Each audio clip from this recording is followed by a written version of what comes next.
بسم اللہ الرحمن الرحیم۔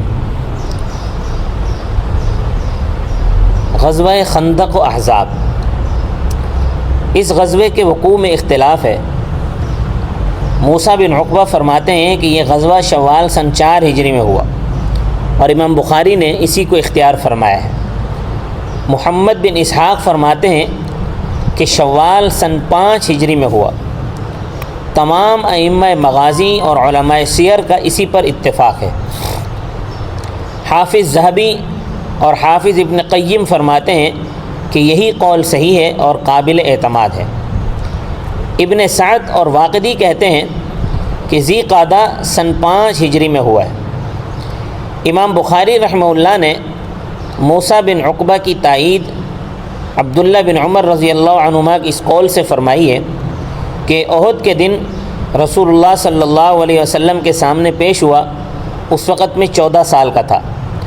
رسول اللہ صلی اللہ علیہ وسلم نے میرا غزوہ احد میں شریک ہونا منظور نہیں فرمایا۔ خندق کے دن پیش ہوا، اس وقت میں 15 سال کا تھا، تو رسول اللہ صلی اللہ علیہ وسلم نے اجازت دی، جس سے صاف ظاہر ہے کہ غزوہ احد اور غزوہ خندق میں صرف 1 سال کا وقفہ ہے، اور یہ مسلم ہے کہ غزوہ احد سن 3 ہجری میں ہوا، لہٰذا غزوہ خندق کا سن 4 ہجری میں ہونا ثابت ہوا۔ جمہور ائمہ مغازی کا اس پر اتفاق ہے کہ یہ غزوہ سن 5 ہجری میں ہوا۔ اس لیے امام بہقی فرماتے ہیں کہ عجب نہیں کہ عبداللہ بن عمر غزوہ احد کے وقت پورے 14 سال کے نہ ہوں، بلکہ 14ویں سال کا آغاز ہو، اور غزوہ خندق کے وقت پورے 15 سال کے ہوں۔ اس اعتبار سے غزوہ احد اور غزوہ خندق میں 2 سال کا وقفہ ہو سکتا ہے۔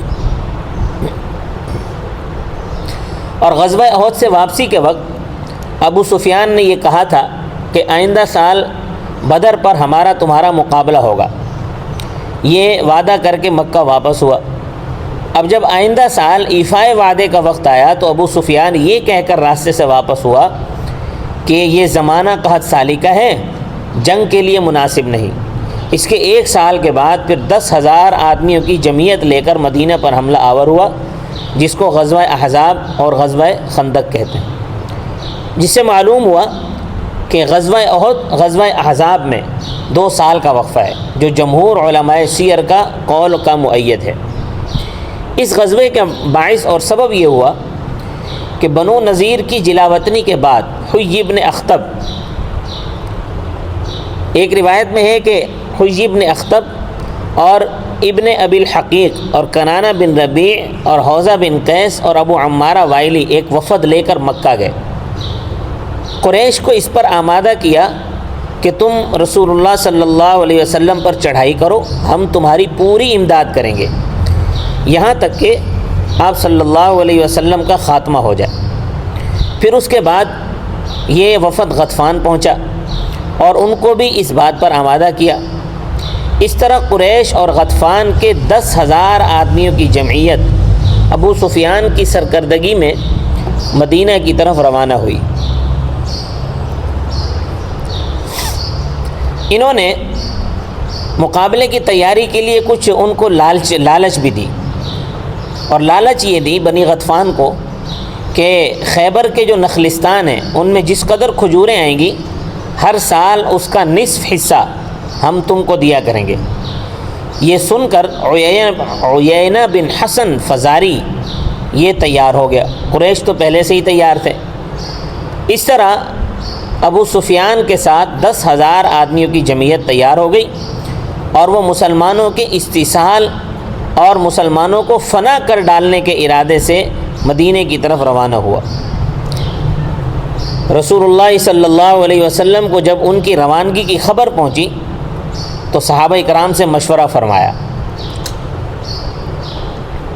حضرت سلمان فارسی رضی اللہ تعالیٰ عنہ نے خندق کھودنے کا مشورہ دیا کہ خندقوں میں محفوظ رہ کر ان کا مقابلہ کیا جائے، کھلے میدان میں مقابلہ مناسب نہیں۔ سب نے اس رائے کو پسند کیا۔ رسول اللہ صلی اللہ علیہ وسلم نے خود خندق کے حدود متعین فرمائے۔ اور خط کھینچ کر 10 آدمیوں پر 10 گز زمین تقسیم فرمائی۔ خندقیں اس قدر گہری کھودی گئیں کہ تری نکل آئی۔ ابن سعد فرماتے ہیں کہ 6 دن میں خندقیں کھودنے سے فارغ ہوئے۔ موسیٰ بن عقبہ فرماتے ہیں کہ 20 دن میں فارغ ہوئے۔ علامہ سمہودی فرماتے ہیں کہ صحیح یہی ہے کہ خندقیں کھودنے سے 6 دن میں فارغ ہوئے، 20 دن اصل میں مدت حصار کی ہے۔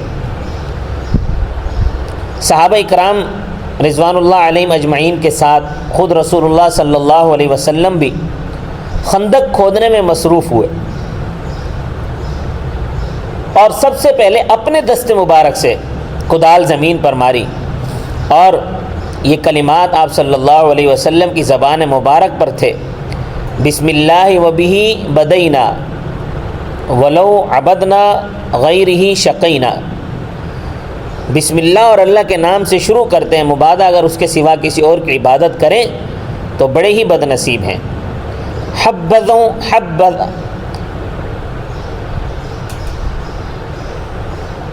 حبذا ربا وحبذا دینا، وہ کیا ہی اچھا رب ہے، اس کا کیا ہی اچھا دین ہے۔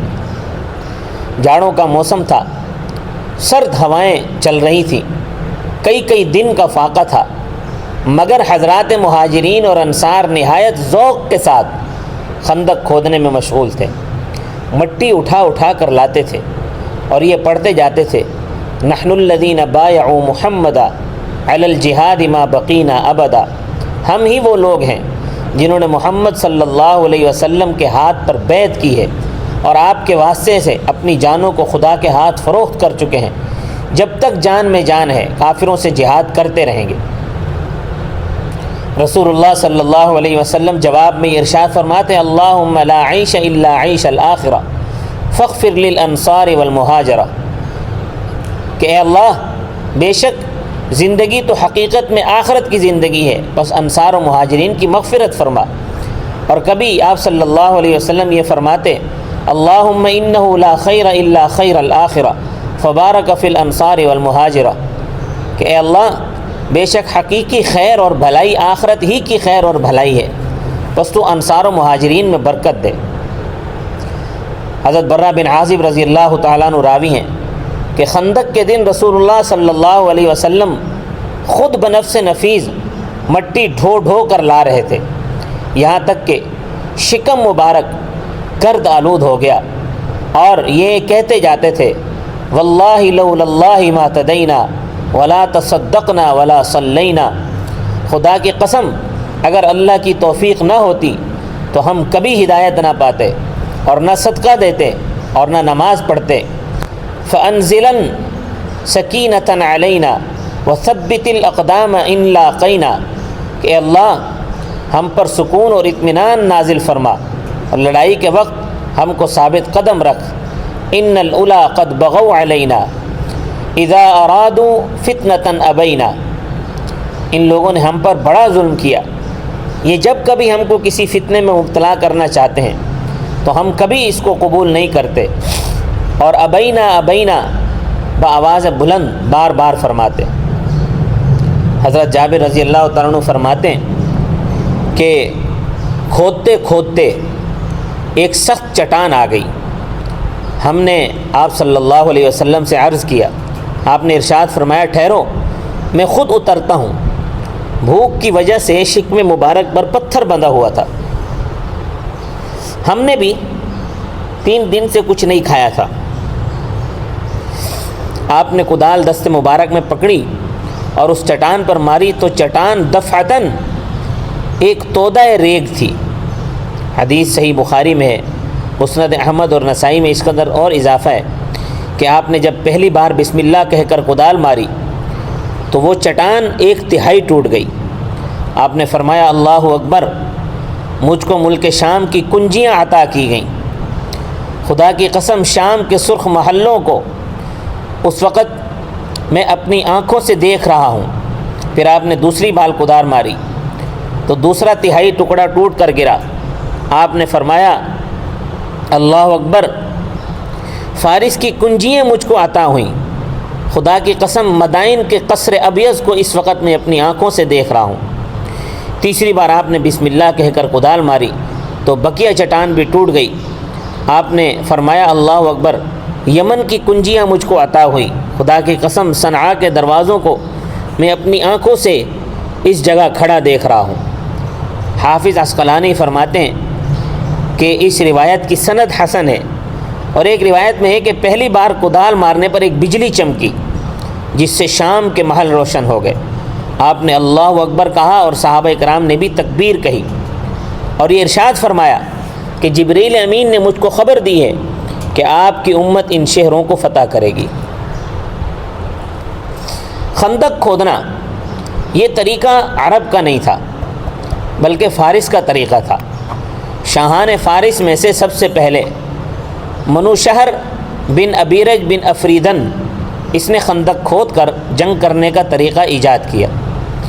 رسول اللہ صلی اللہ علیہ وسلم نے حضرت سلمان فارسی رضی اللہ تعالیٰ عنہ کے مشورے سے اس طریقے کو اختیار فرمایا، جس سے معلوم ہوا کہ جہاد میں کفار کے طریقہ جنگ کو اختیار کرنا درست ہے، اور اسی طرح کفار کے ایجاد کردہ آلات حرب کا استعمال بھی درست ہے، جیسا کہ رسول اللہ صلی اللہ علیہ وسلم نے غزوہ طائف میں منجنیق کا استعمال فرمایا۔ حضرت عمر رضی اللہ تعالیٰ عنہ نے محاصرہ تستر میں ابو موسیٰ اشعری کو منجنیق قائم کرنے کا حکم دیا، اور عمر بن عاص رضی اللہ تعالیٰ عنہ نے جب اسکندریہ کا محاصرہ کیا تو منجنیق کا استعمال کیا۔ اور اسی طرح زہر آلود تیر و تلواروں کا استعمال بھی درست ہے، لیکن تدخین کا استعمال صرف اس وقت جائز ہے کہ جب دشمنوں کو زیر کرنے کی کوئی صورت باقی نہ رہے۔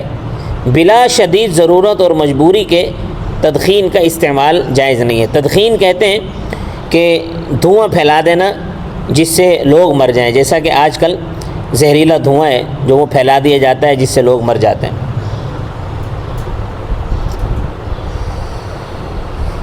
چنانچہ قرآن کریم میں ارشاد ہوا وَأَعِدُّوا لَهُم مَّا اسْتَطَعْتُم مِّن قُوَّةٍ وَمِن رِّبَاطِ الْخَيْلِ تُرْهِبُونَ بِهِ عَدُوَّ اللَّهِ وَعَدُوَّكُمْ، اور مہیا کرو کافروں کے مقابلے کے لیے جو قوت بھی مہیا کر سکتے ہو، اور گھوڑے بھی پالو تاکہ تم اس قوت و شوکت سے اللہ کے دشمنوں کو اور اپنے دشمنوں کو مرعوب کر سکو۔ تو معلوم ہوا کہ ان تمام چیزوں کا سیکھنا ضروری ہے جس سے اللہ کے دشمن مرعوب اور اللہ کے دین کی عزت و شوکت قائم ہو۔ کتاب و سنت اور شریعت کسی صنعتی اور حرفتی ترقی کو منع نہیں کرتی، بلکہ ہر اس صنعت و حرفت کو جس سے ملک کو ترقی ہو فرض علی الکفایہ قرار دیتی ہے، جیسا کہ تمام فقہاء کرام کا اجماع ہے۔